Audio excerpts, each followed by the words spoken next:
Congratulations on choosing to simplify your routine as a creator.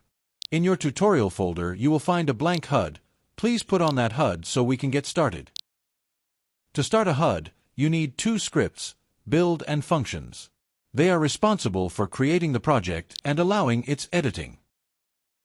So let's drag them into the Contents tab of our HUD and wait for the system to register our project. Project registered. Now we have an access link that will take us directly to the creation panel. At first you may seem confused with so many options, but you will see that everything fits perfectly and there is no difficulty at all. It was all created thinking about making your life easier. On the left corner, the Scan button is responsible for scanning the entire HUD and listing the available buttons. Each button is treated as a function, that is, it executes actions defined by you whenever it is clicked. The first action we want will be something simple, just displaying a message in the chat so we can see how fast and easy it is to create anything. We want to trigger the chat button, so let's click its name in our panel and a function will be created automatically. Now we have three options: edit, clone, and delete the function. For now, let's focus only on editing. When clicking the Edit button, a tab with several options will open. In it, you will find various pre-configured actions, easy to edit and executed with just one click.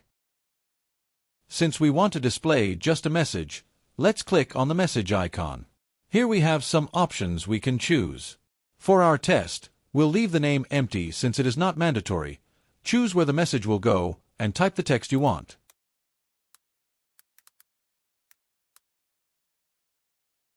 Save your new action and done. With very few clicks, we already have our first function. Now close the Editing tab and let's go back to the beginning. The Save button will be enabled whenever a modification is made. Remember to always save the project. The Build button is where the magic happens. It will build the HUD inside Second Life. Wait for the completion and go back to Second Life to test the new button. Now when clicked, it will display the message we chose in the chat simultaneously. An important feature in creating a HUD is rotation, allowing you to view other sides. That's what we're going to configure in the Continue button. Click it in the panel to create its function and let's edit it. Now let's use the Rotate action, just as simply as we configured the Chat action. This time, there's a difference. It's necessary to define a target. In our case, the target will be the HUD itself, since that's what we want to rotate. You'll understand more about targets later on. To rotate the entire HUD, select its name. The rotation type is an advanced option, and with it you can create very complex behaviors. In most cases, leaving it set to world is more than enough. We need to specify where our HUD should rotate to, so let's get that information from our object. Just rotate it to the desired position and copy the vector. Now we just need to paste the vector into the field and save the action. Done. Let's go back to the beginning to rebuild our HUD with a new function.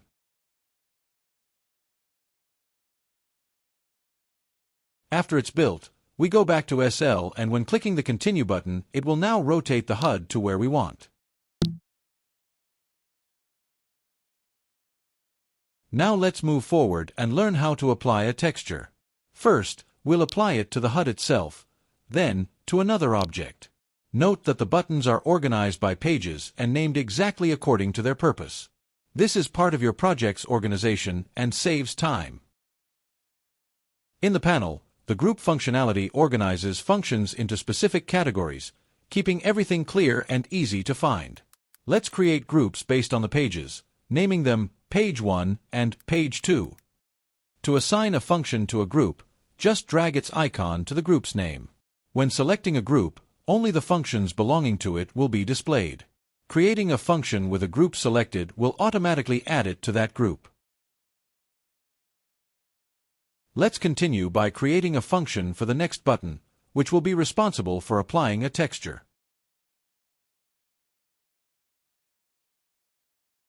Our goal is that, when clicking the emoji buttons, the texture is applied to the frame below.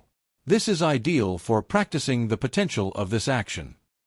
We'll use the Texture Legacy action. The name is optional, it's only for identification. The target will be the frame where we'll apply the texture, which in our case is Page 2 Preview. Find and select that target. You can apply the texture to any face, but here we'll use only face 1.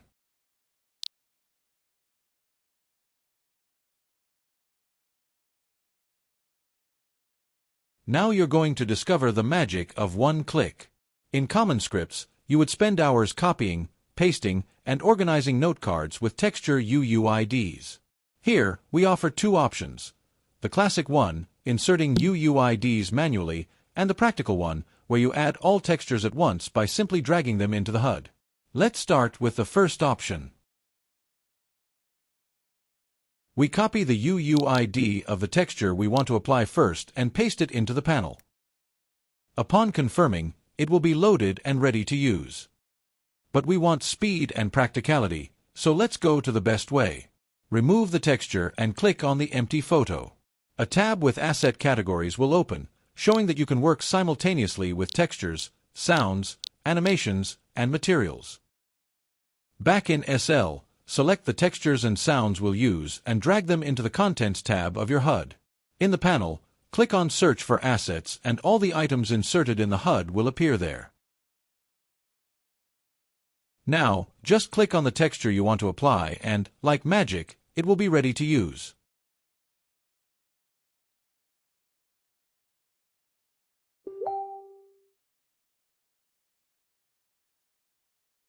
In this tutorial, we won't work with other types of textures, so let's leave the rest of the configuration as it is. Saving the action, now we can go back to the beginning and rebuild the HUD again.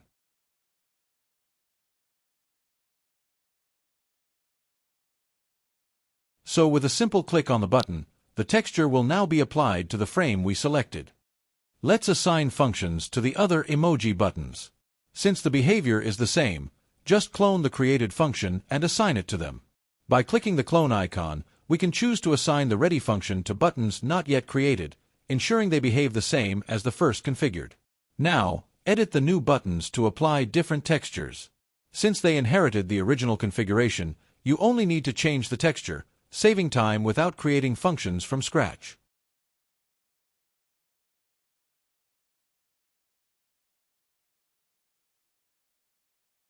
Now we have the three buttons ready, just rebuild and go back to SL to test.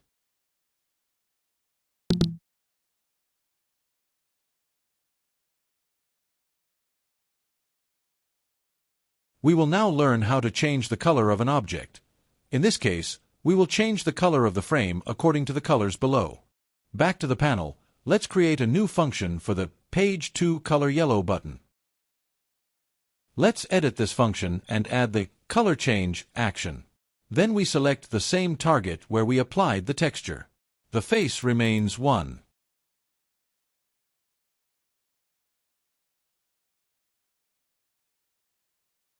Now, a color vector is needed. For this, go back to SL and choose the desired color. In this example, it's yellow. Select the yellow and copy the LSL vector.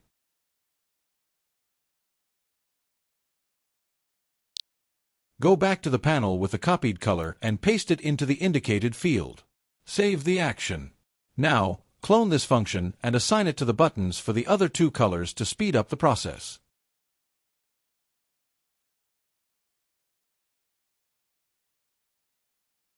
Now, we just need to edit each button with the color that will be applied. Cloning functions makes creation much easier. Whenever you have multiple buttons with the same actions, clone and change only what's necessary, without starting from scratch. With the editing completed, now we just need to rebuild and go back to SL to test. In less than 10 minutes, we created a HUD that displays messages, rotates, changes textures and colors, all with great ease. In the next step, we'll learn how to apply a texture to another object, like clothes or items. We'll also need to rotate the HUD to another side. I challenge you to pause the video and try doing it on your own, so the learning becomes more practical and solid. We will then create a function for the Continue button. Let's edit the button to add the rotation action. Notice that, up to this point, all steps follow a pattern. Over time, this becomes automatic. The actions are simple, direct, and easy to configure. Also, our system identifies possible configuration errors and notifies you so you can quickly fix them. Let's set the target again as the HUD itself, leave the rotation type as is, and copy the vector from SL. Just rotate to where we want and copy the vector again.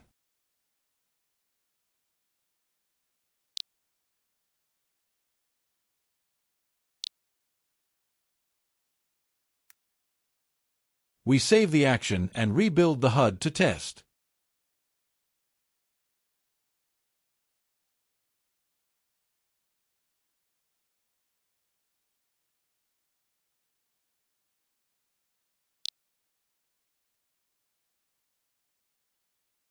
I reversed the rotation of page 2 and see how all the buttons work instantly without any delay.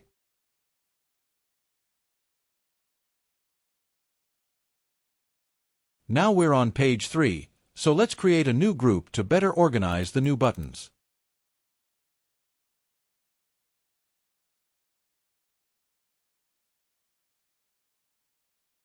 The next button should play a sound when pressed. This makes your HUD more interactive and adds an extra layer of detail to the experience.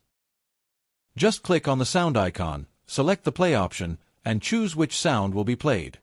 Since we have 2 sound buttons, let's clone the function already created and assign it to sound 2. Then, just edit and change the sound to the second one.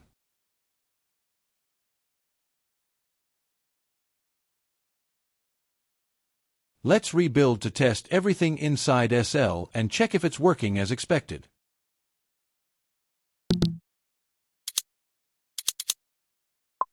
Each click now plays a sound, adding interactivity to your new HUD. Now let's create a new function for the emoji button. This time it will apply a texture to another object.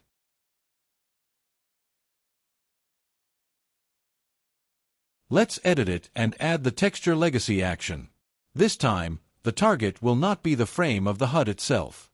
In your tutorial folder, there is an object called Target's Playground, a simple item with 3 faces. Drag it to the ground. This object represents any item you want to modify, such as clothes, hair, or accessories. Now, edit the object, go to the Contents tab, and drag the target script into it. When asked what you want to do with the new target, select the new option. We will then have an object ready to be modified by our HUD.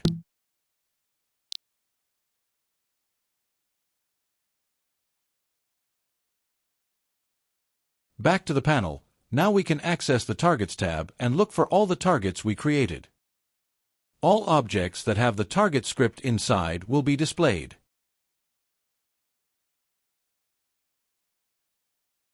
Now, back to the button, we can finally select which target will receive the texture. It will appear as the first option. Just select it and continue with the configuration as usual. If the target has more linked prims, you'll be asked which links you want to edit. Since this object has no other linked parts, this step will be skipped. For this test, we'll apply the same texture to all faces.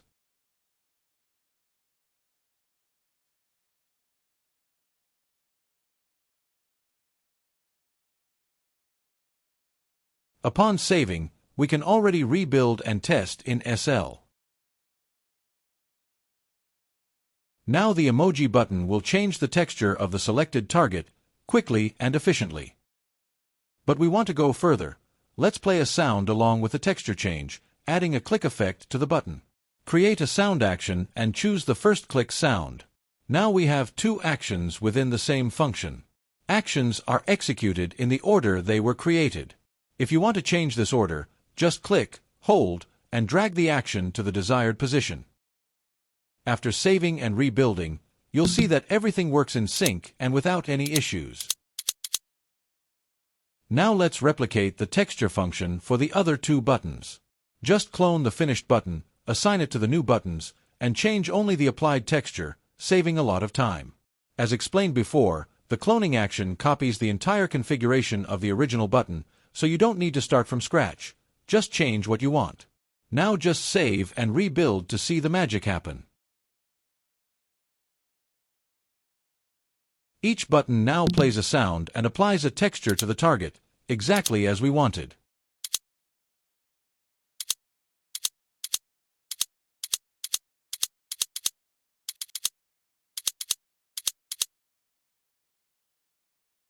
Let's do the same to change the color of the target. No mystery, just follow the steps we've already learned. I challenge you to pause the video and try doing it on your own to better fix the learning. Just create a new function for the color button, add the color change action, set the target, which, in this case, is our object, and go to SL to copy the desired color vector.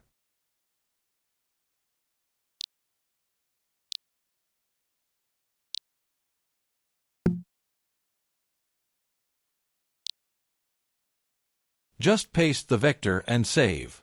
We also want this button to play a click sound, so we add the sound action and select the second sound. Now we're ready to clone this button and assign it to the other two, changing only the desired color.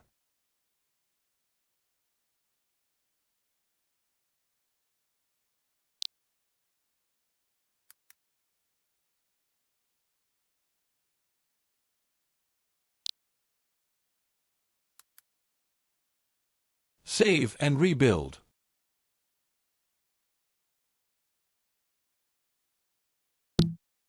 Now we have the three buttons applying the designated colors.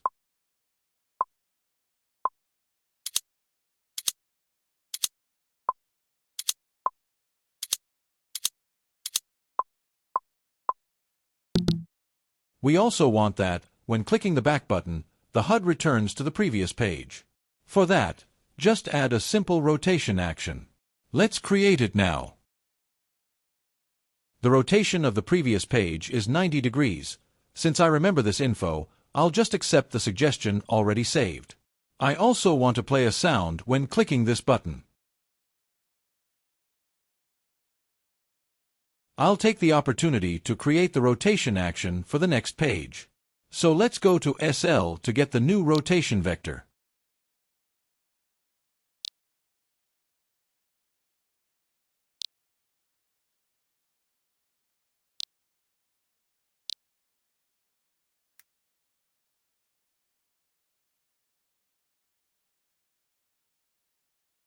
With the new buttons ready, I just save and rebuild to test.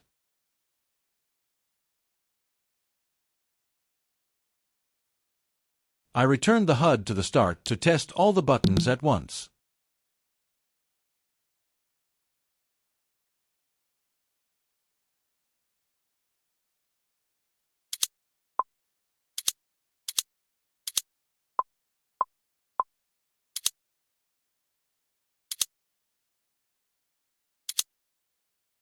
Let's learn a new concept extremely useful for those who need to apply the same textures on different clothing sizes.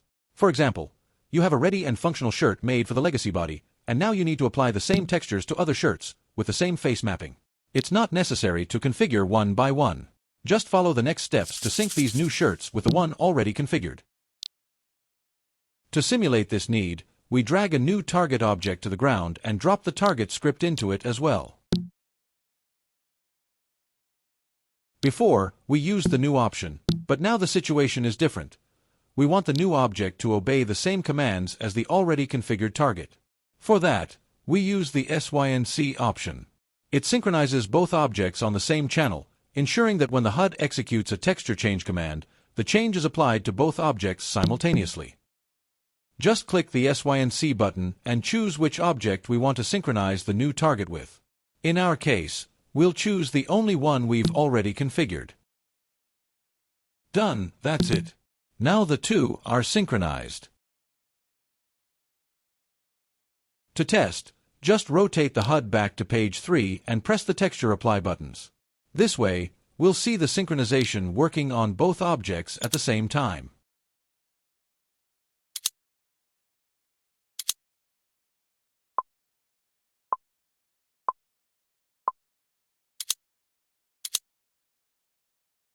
We can also copy the target and sync it again, allowing 3 objects to be changed simultaneously. There is no limit to the number of objects that can be synchronized.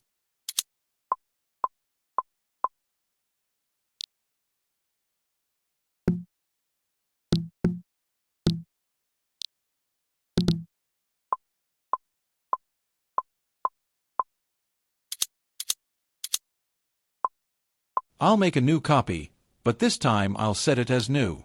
The goal is to show that it's possible to work with more than one target at the same time, allowing you to control as many objects as you want simultaneously, independently, or synchronized.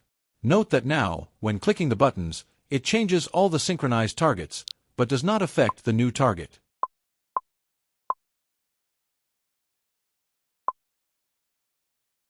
To identify it better, I'll change its name by adding new next to it.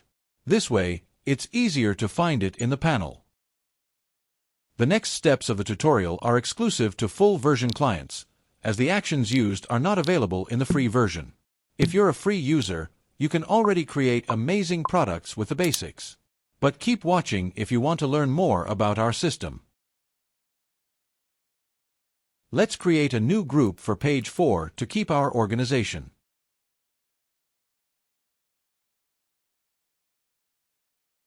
The first button we'll configure will be Glow, so we click on it and edit it.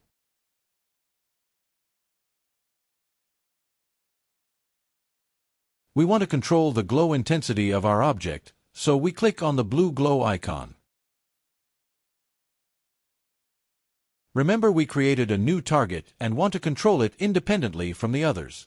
So, let's go back to the Targets tab and look for the new object. All targets, including the synchronized ones, will be displayed in the panel. Since they are synchronized, any action performed on one will affect all the others simultaneously. Let's continue with the brightness change action. First, select the old target, mark all the faces where you want to apply the brightness, and set the intensity to 0.1. Let's save and rebuild to test in SL.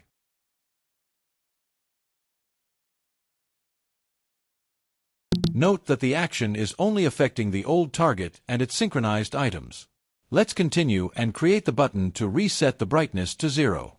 Just repeat the same process, but setting the brightness value to 0.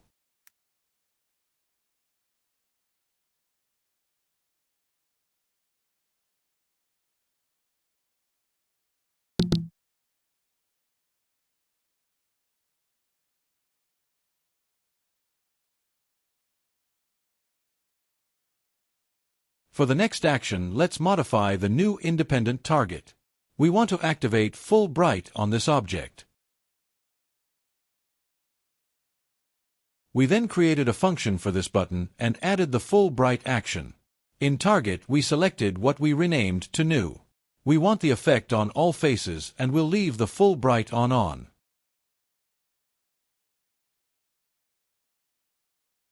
Let's take the opportunity to clone this button and assign it to the full bright OFF button. We just changed the option from On to OFF. Save the project, rebuild, and go back to SL to test. Now only the new target will be affected by the button's effect.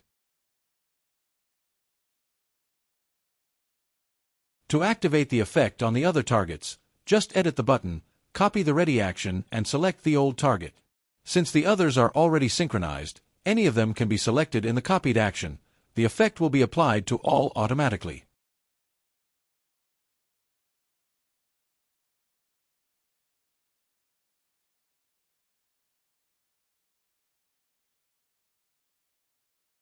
Now one button controls all objects at the same time. That's amazing.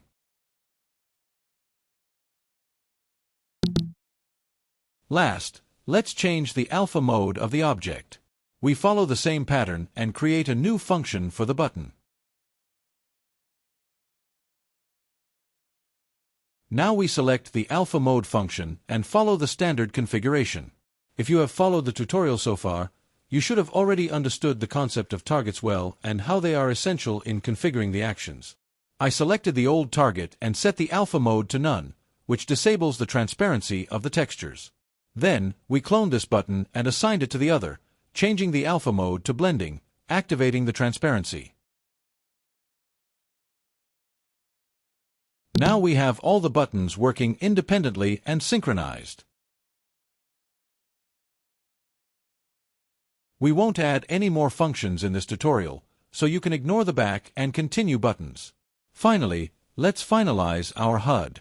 The Finalize button on the panel is responsible for cleaning the entire HUD, removing the inserted assets and deleting unnecessary scripts, leaving only what is essential for it to work. That way, no texture is exposed and everything stays protected inside the script.